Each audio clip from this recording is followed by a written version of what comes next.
Stop treating your toxic family like they're your soul's VIP guests. Just because you share DNA doesn't mean they get a front row seat to your mental health. Most people are drowning in drama because they've given backstage passes to people who should have been kicked out of the stadium years ago. Today we're changing the seating chart. I'm going to show you the VIP rope technique, the only way to deal with toxic relatives without losing your mind or your kindness. By the end of this video, you'll know exactly how to move them from your inner circle to the general admission section, where they can watch your life from a distance, but they can no longer touch it. We've been programmed to believe that family is everything. But here's the cold truth. Blood is a biological fact. It's not a legal contract to be abused. Toxic family members rely on your guilt. They use the "but we're family" card as a skeleton key to bypass every boundary you try to build. They infiltrate your peace, steal your joy, and then act like you're the villain when you finally ask them to stop. It's like having a Wi-Fi thief in your own house who complains that your internet speed is too slow. Imagine your life is a high-end club. The music is your peace. The drinks are your energy. Who are you letting pass the velvet rope? If that person consistently starts fights, insults the host, and drains the bar dry, why are they still in the VIP booth? Step 1. Identify the stadium. Seating. In the VIP rope technique, your life is divided into 3 sections. First, the VIP booth. This is for the people who protect your peace as much as you do. Second, the general admission. These are people you're polite to. You see them at weddings or funerals, but they don't know your secrets. Third, the parking lot. This is for people who have lost the right to even watch the show. The problem is, you've been letting toxic family members sit in the VIP booth while they're throwing trash at the stage. The first step to freedom isn't a scream, it's a relocation.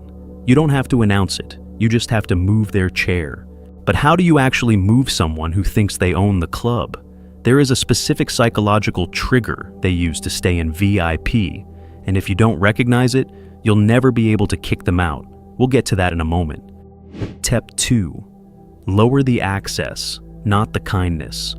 One of the biggest mistakes is thinking you have to be mean to set a boundary. You don't. You can be the kindest person in the world while being completely unavailable. When a toxic aunt calls to criticize your career, you don't have to argue. You don't have to explain. Explanations are VIP access. Instead, you give them general admission responses. Short, polite, empty. That's an interesting perspective. I'll keep that in mind.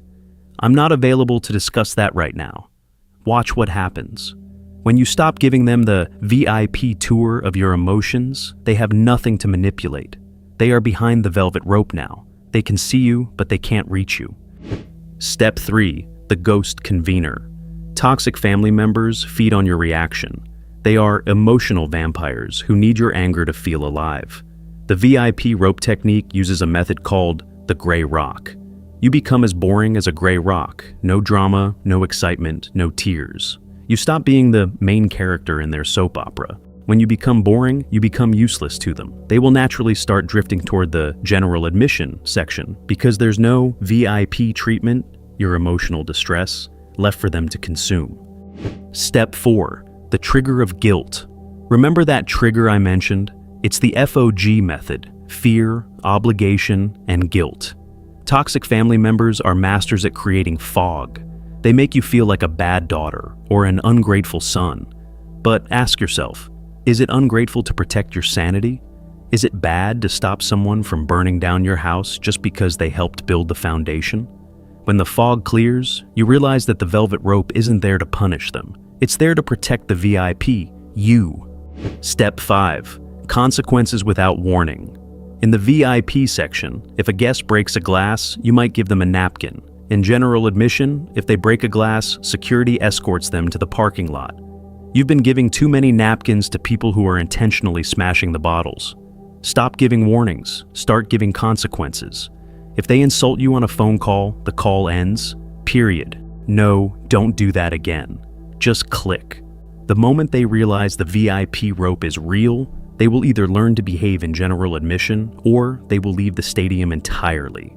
The hardest part isn't moving them. It's convincing yourself that you're allowed to. You are the owner of the club. You pay for the lights, the music, and the peace. If someone makes your life feel like a nightmare, they don't belong in your VIP booth, no matter what their last name is. If you're done letting Wi-Fi thieves steal your bandwidth, I want you to comment the word ROPE below. It's a signal to yourself and this community that your VIP booth is officially closed to toxicity. Subscribe if you're ready to rebuild your self-respect. Your peace isn't up for negotiation.